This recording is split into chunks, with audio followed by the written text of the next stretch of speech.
Proportion એટલે શું કહેવાશે ગુજરાતીમાં? પ્રમાણ. તો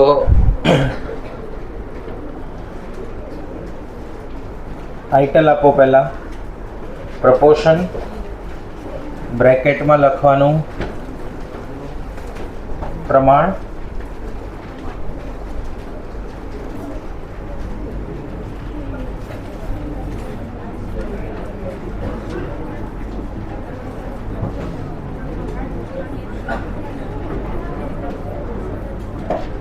ડેફિનેશન એવી છે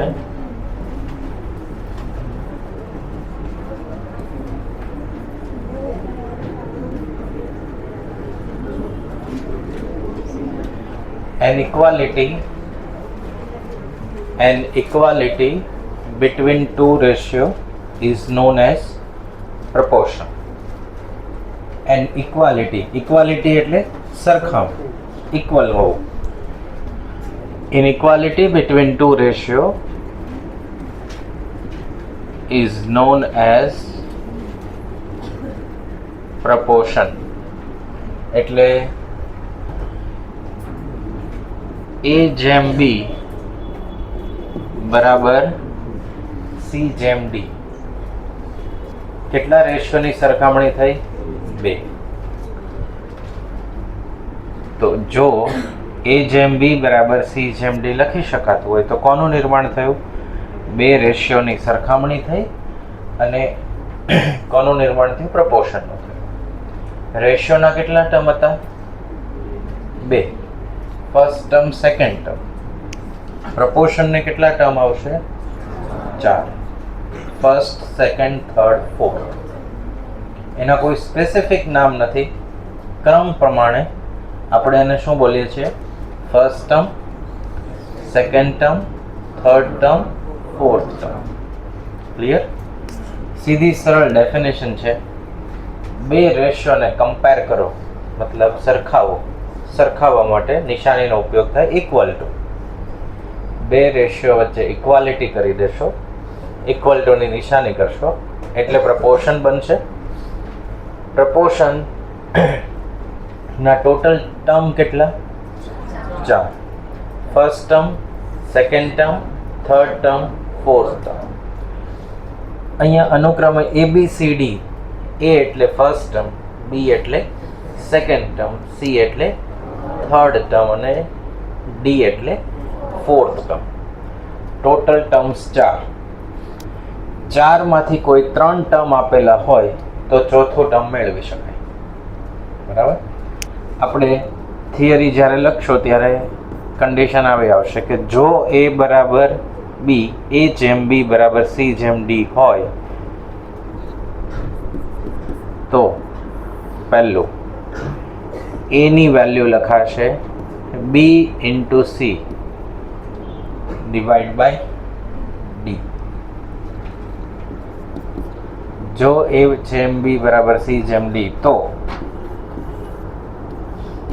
B ની વેલ્યુ A ગુણ્યા D છેદમાં C.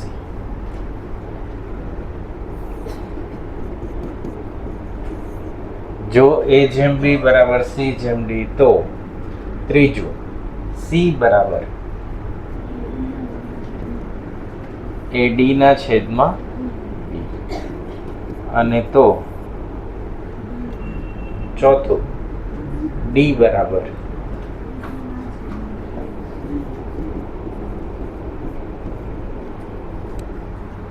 તો પ્રપોર્શનના ટોટલ ટર્મ 4 માંથી કોઈ પણ 3 આપેલા હોય તો તમે ABCD ફોર્થ ટર્મ મેળવી શકો. A મેળવવો હોય તો B, C અને D આપેલા હોય.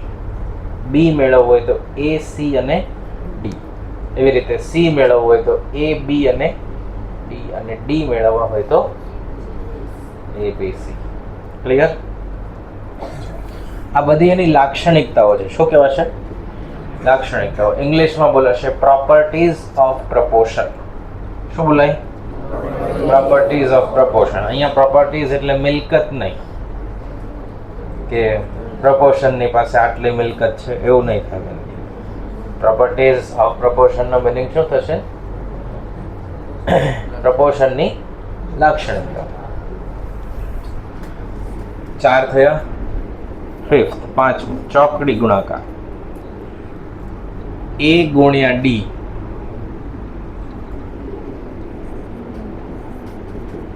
બરાબર શું લખાય? B ગુણ્યા C. એક લાક્ષણિકતા આ છે. આને ઇંગ્લિશમાં કહેવાશે ક્રોસ મલ્ટિપ્લિકેશન. શું કહેવાશે? ક્રોસ મલ્ટિપ્લિકેશન એટલે કે ચોકડી ગુણાકાર. બી ને અહીંયા લઈ જઈએ, સી ને નીચે લાવીએ.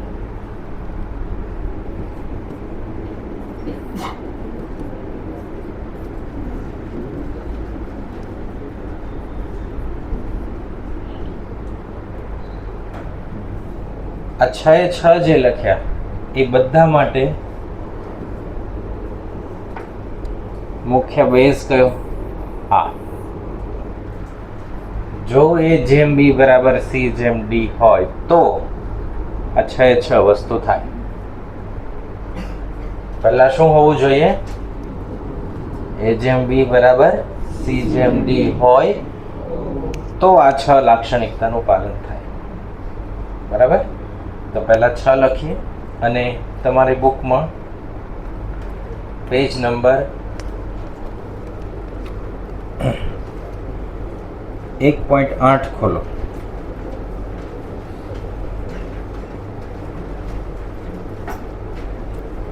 એમાં ઘાટા અક્ષરે પ્રપોર્શન લખ્યું છે 5મી લાઈનમાં નીચે. An equality of 2 ratio is called proportion એવું આપ્યું છે. 4 quantity ABCD are said to be in proportion if A જેમ B બરાબર C જેમ D. અનુક્રમે ABCD ને કેવા ટર્મ કહેવાય? A બરાબર ફર્સ્ટ ટર્મ, B બરાબર સેકન્ડ ટર્મ, C બરાબર થર્ડ ટર્મ અને D બરાબર ફોર્થ ટર્મ. તો કેટલા ટર્મ થયા? A, B, C અને D અનુક્રમે 4 ટર્મ. ઓકે, આટલો ભાગ લખી લો.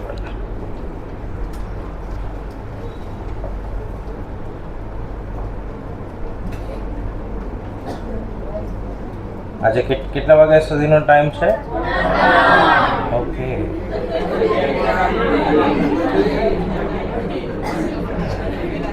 સારું.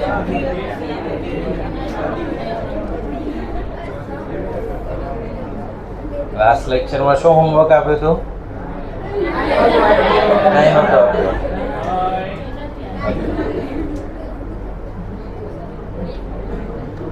કન્ફર્મ કરી લ્યો આજુબાજુમાં પૂછીને શું આપ્યું હતું. નથી આપ્યું જ નથી.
ક્લિયર આટલું?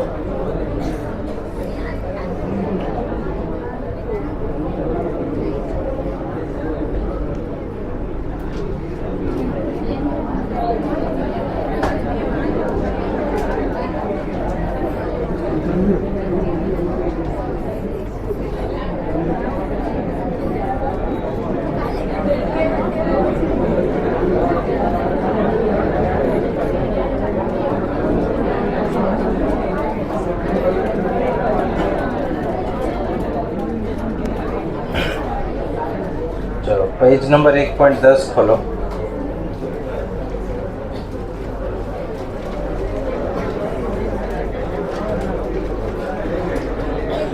करिए ओपन। एमा टाइटल हशे properties of proportion. First property जो if A is to B बराबर C is to D પછી ધેન લખ્યું છે એટલે આપણે ગુજરાતીમાં ઇફ એટલે જો A જેમ B બરાબર C જેમ D તો પહેલી પ્રોપર્ટી બુકમાં જે છે એ ક્રોસ મલ્ટિપ્લિકેશન છે એટલે આપણે શું લખશું એને AD બરાબર BC અને ત્યાં નીચે લખ્યું હશે એ પ્રોપર્ટીનું નામ છે ક્રોસ મલ્ટિપ્લિકેશન. એક્ઝામ્પલ લેવું હોય સૌથી ઈઝી તો 1/2 બરાબર 2/4 લખી શકાય.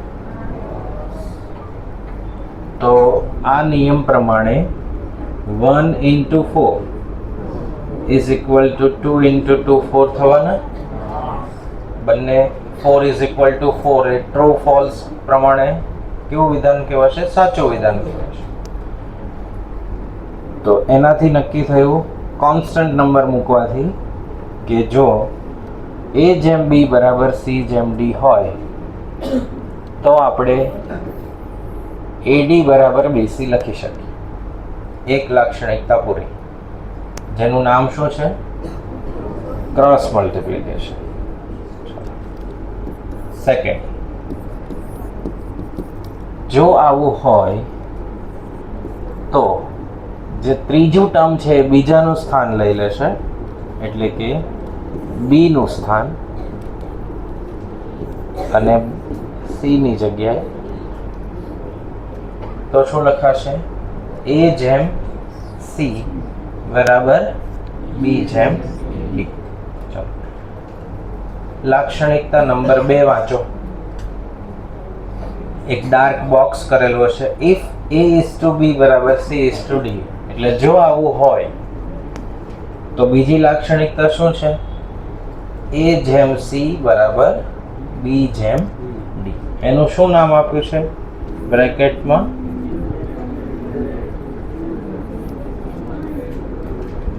શું લખ્યું છે?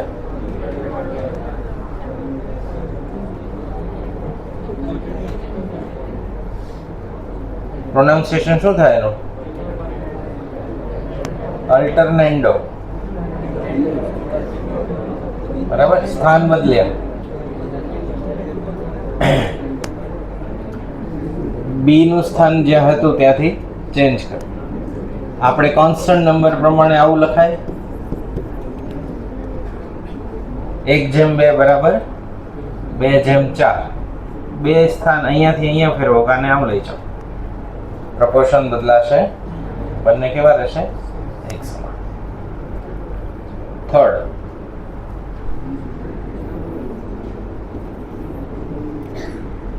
જો A જેમ B બરાબર C જેમ D તો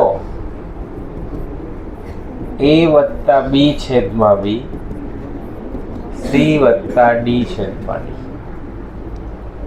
સરખામણી કરીએ કે આવું થાય કે નહીં. 1/2 2/4. આ સાચું છે. તો આ રૂલ પ્રમાણે એકમાં કેટલા ઉમેરવાના? 1 + 2 / 2 2 + 4 / 4. તો આ શું થાય? 3/2, 6/4. 6/4 એ 3/2 જ છે, બરાબર? તો સમાન થઈ ગયા. આ લાક્ષણિકતાનું નામ શું છે?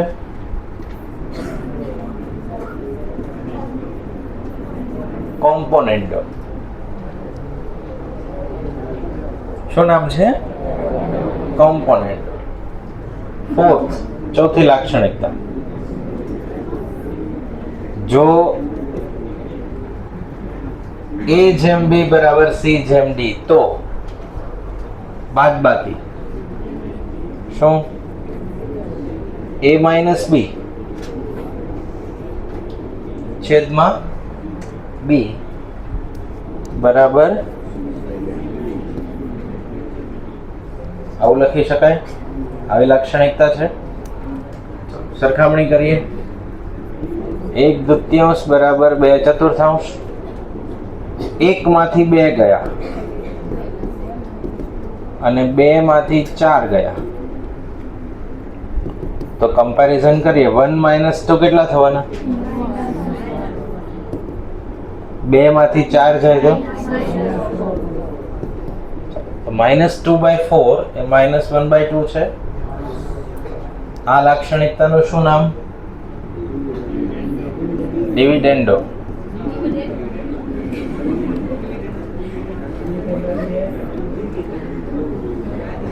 આનું નામ શું? કોમ્પોનેન્ટો. બીજી લાક્ષણિકતા ડિવિડેન્ડ. ફિફ્થ, પાંચમો, જો A જેમ B બરાબર C જેમ D તો A વત્તા B A minus B C વત્તા D C માઇનસ D. આવું થાય એ આપણે વેરીફાઈ કરીએ. સૌથી સરળ નંબર 1/2 ડિવાઈડ બાય 2/4. તો 1 માં 2 ઉમેરો અને 1 માંથી 2 બાદ કરો. 2 માં 4 ઉમેરો, 2 માંથી 4 બાદ કરો. તો અહીંયા શું થવાનું? 3/-1. અહીંયા શું થવાનું? 6/-1. તો મેચ થઈ જશે. આ લાક્ષણિકતાનું નામ શું? કોમ્પોનેન્ટો એન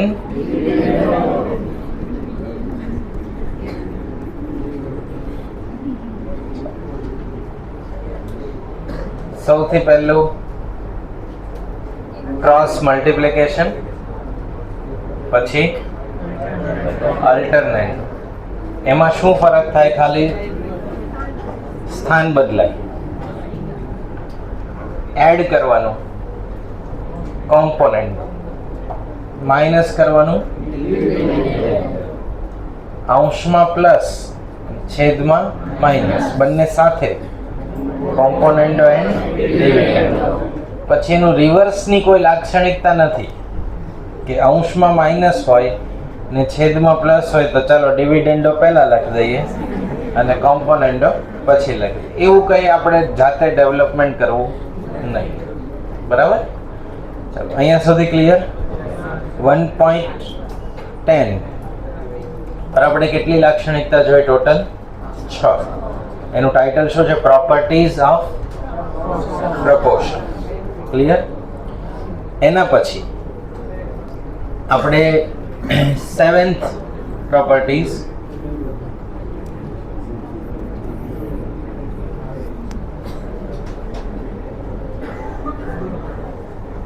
જો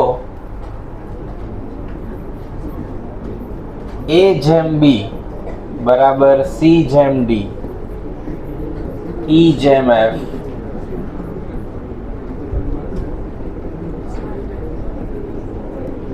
કેટલા છે અહીંયા? 4. કન્ટિન્યુ પ્રપોર્શન છે, આગળ વધતું જાય છે. આપણે એને કોન્સ્ટન્ટ ટર્મમાં જોવા હોય તો 1/2, 2, ચતુર્થાંશ 4 ના છેદમાં આવું થાય. જો આવી રીતે આપ્યા હોય તો આ પ્રપોર્શનની વેલ્યુ બધાના અંશનો સરવાળો a વત્તા c e વત્તા g. આ ડોટ્સ એટલા માટે છે કે બની શકે કે તમને 4 પ્રપોર્શન આપે ને 5 આપે ને 3 આપે, જેટલા આપે એટલા. ઓકે, અત્યારે આપણે એક્ઝામ્પલ કેટલા માટે લીધું છે? 4 માટે. તો બધાના અંશનો સરવાળો અને બધાના છેદનો સરવાળો, આની જે વેલ્યુ આવશે એ આ પ્રપોર્શન જેટલી આવશે. કેલ્સીમાં 8 + 4 + 2 + 1 કરો, કેટલા થયા? 16, 8, 4, 2. તો 15/30 1/2 મૂળ પ્રપોર્શનની વેલ્યુ આવી ગઈ. તો આના બરાબર શું લખી શકાય? જો આવું હોય તો એના બરાબર બધાના અંશનો સરવાળો છેદમાં બધાના છેદનો સરવાળો. આ લાક્ષણિકતાનું નામ શું છે?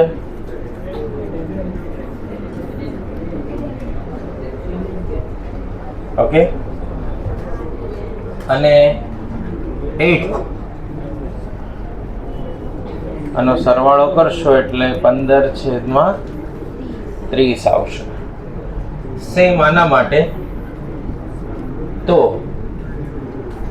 a - c - e - g છેદમાં b - d -f -h. 1 - 2 કરો, -1 -1 માંથી -4, 1 માંથી 2 બાદ કરો એટલે -1 માંથી 4 બાદ કરો, એમાં 8 બાદ, -13, 2 માંથી 4 -2, એમાંથી 8, એમાંથી 16. આની વેલ્યુ 1/2 આવશે. તો જો આવું હોય તો આના બરાબર શું લખાય? બધાના અંશની બાદબાકી છેદમાં બધાના છેદની બાદબાકી. અહીંયા પણ આપણે ડોટ્સ કરશું. 3 હોય તો 3 ની બાદબાકી કરવાની, 6 હોય તો 6, 5 હોય તો 5. આ જે લાક્ષણિકતા છે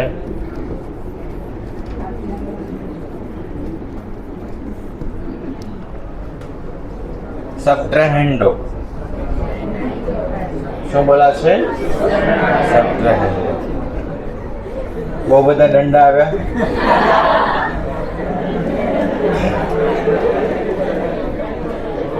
ચાલો હવે MCQ નંબર જુઓ.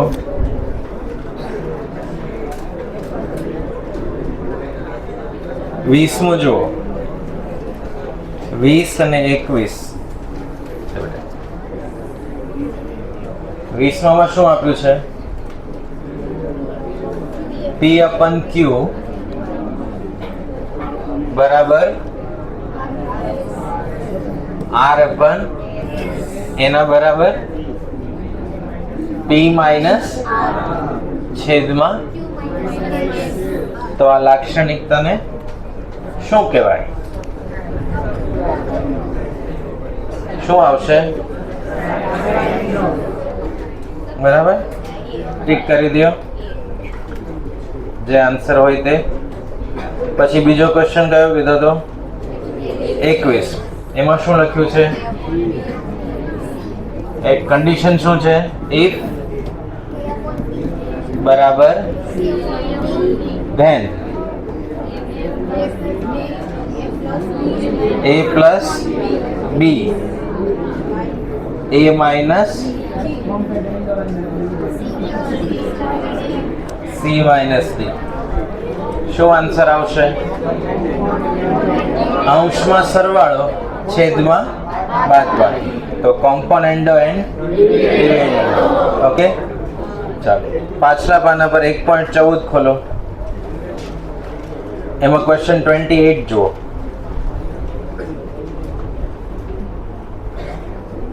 ઇફ a ડિવાઇડ બાય કેટલા છે 4, a divide by 4 b upon 5, તો નીચેનામાંથી કયા ઓપ્શન સાચા?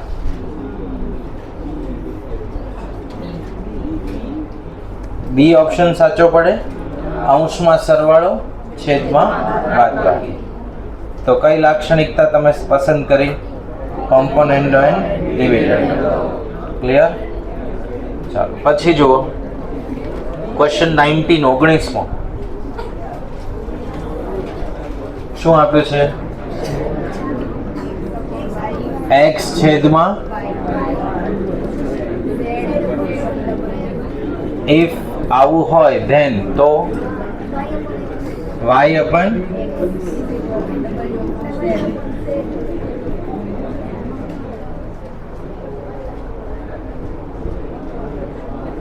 શું આન્સર છે? નન ઓફ ધીસ આવશે. અલ્ટરનેન્ડોની લાક્ષણિકતા એવી છે કે ખાલી આ બે એકબીજાના સ્થાન ફેરવે, બી અને સી. બરાબર? અહીંયા આપણને શું કરી દીધું છે? વ્યસ્ત કરી દીધા છે બંને. y છેદમાં x, w છેદમાં z. એવી કોઈ લાક્ષણિકતા છે પ્રોપર્ટીઝ ઓફ પ્રપોર્શનમાં? પહેલા જોઈ નથી. બરાબર? એવી કોઈ પણ લાક્ષણિકતા છે નહીં. અહીંયા શું કર્યું? y ના છેદમાં કોને લખ્યા? x અને w ના છેદમાં z. બંને રેશિયો વ્યસ્ત કરી દીધા. એનું કોઈ સ્પેસિફિક નામ છે નહીં, એટલે આપણે એમાં શું પસંદ કરશું? None of this. જો રેશિયોને વ્યસ્ત કરો તો ઇન્વર્સ રેશિયો એવું નામ છે. રેશિયોમાં આપણે શું શીખ્યા હતા? રેશિયોને વ્યસ્ત કરો તો નવો રેશિયો મળે, એને કેવો કહેવાય? Inverse ratio. એવું નામ છે. પણ અહીંયા આપણે લાક્ષણિકતાના લિસ્ટમાં ઇન્વર્ટેન્ડો એવું કંઈ નથી. છે પસંદગીમાં ઓપ્શન છે નહીં, એટલે આ સ્પેસિફિકમાં શું નામ આવશે? None of this. નીચે આપેલા 4 ઓપ્શનમાં ઇન્વર્ટેન્ડો ઓપ્શન છે નહીં. વ્યસ્ત પ્રમાણ. ઇન્વર્ટેન્ડોનું ગુજરાતી શું થાય? વ્યસ્ત પ્રમાણ. પ્રપોર્શન એટલે પ્રમાણ. જેમાં છેદ હોય એ અંશ થઈ ગયો અને અંશ હોય એ છેદ થઈ ગયો. એને શું કહેવાશે? વ્યસ્ત પ્રમાણ. ક્લિયર? ફરી વખત લાક્ષણિકતાઓનું જે આપણે યાદી બની એની મદદથી બધા ક્વેશ્ચન સોલ્વ થાય. અમુક MCQ ડાયરેક્ટ જે થતા હતા એ મેં તમને બતાવી દીધા. જો આમ હોય, આ રેડ બોક્સમાં જે છે તે, તો બધી લાક્ષણિકતાઓ પોસિબલ છે. હવે આ જોની અંદર શું છે? બે રેશિયોની સરખામણી ઇક્વાલિટીથી થાય. એટલે ડેફિનેશન એવી છે કે proportion is comparison of two ratio અથવા તો equality of two ratio. Clear? આટલું ABCD અનુક્રમે મેળવવો હોય તો A, B, C અને D સૂત્રનો કરતા તમે કોઈને પણ બનાવી શકો. એના આધારે તમને કોણ મળી જાય? 4 માંથી કેટલા આપેલા હોવા જોઈએ? 3. તો તમને કોણ મળે? ચોથું મળે. બરાબર? એક આ સામ સામે ગુણી દો તો કયું? B અને C ફેરવો તો સરવાળો કરો, અંશમાં છેદ ઉમેરવાનો, કોમ્પોનેન્ટ. બાદબાકી કરો ત્યારે અંશમાંથી છેદ બાદ કરવાનો, એટલે ડિવિઝન. બંને ક્રિયા સાથે થાય ત્યારે અંશમાં સરવાળો થશે, છેદમાં બાદબાકી થશે. આમાં કન્ફ્યુઝ ન થવાનું. પ્લસ હંમેશા ક્યાં રહેશે? એનું રિવર્સનું કોઈ સ્પેસિફિક નામકરણ નથી. આપણે જાતે બુદ્ધિ પણ નહીં દોડાવવાની.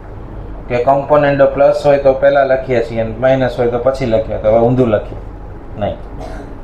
રિવર્સ લાક્ષણિકતા સ્પેસિફિક નામ છે નહીં. ક્લિયર?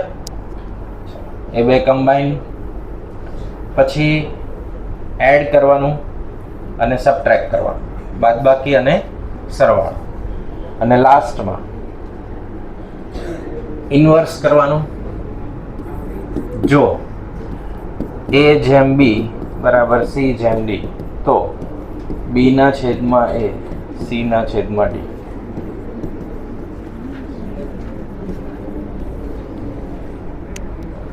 સાવ સીધું. 1/2 બરાબર 2/4 હોય તો 2/1 બરાબર 4/2 થવાના. 2 = 2 થઈ જાય. બરાબર? એટલે કઈ લાક્ષણિકતા કહેશું એને આપણે? ઇન્વર્ટેડ. રાઈટ? ચાલો. રેશિયોમાં આપણે બે વિચિત્ર નામ શીખ્યા હતા, એન્ટીસિડન્ટ અને કોન્સિક્વન્ટ, જે અનુક્રમે ફર્સ્ટ ટર્મ અને સેકન્ડ ટર્મ હતા. આજે તો બહુ બધા આવ્યા. ટોટલ નામ કેટલા? ટર્મ્સ કેટલા? 4. First term, second term, fourth term. પહેલું અને ચોથું એ છેડાના ટર્મ કહેવાય. શું કહેવાય? છેડાના ટર્મ. એટલે એને ઇંગ્લિશમાં કહેવાશે એક્સ્ટ્રીમ ટર્મ્સ. એને શું કહેવાશે? Extreme terms. અને વચ્ચેના જે ટર્મ છે બી અને સી, એને કહેવાશે મિડ ટર્મ્સ અથવા તો મીન ટર્મ્સ. શું બોલાશે? મિડ ટર્મ્સ અથવા તો મીન ટર્મ્સ.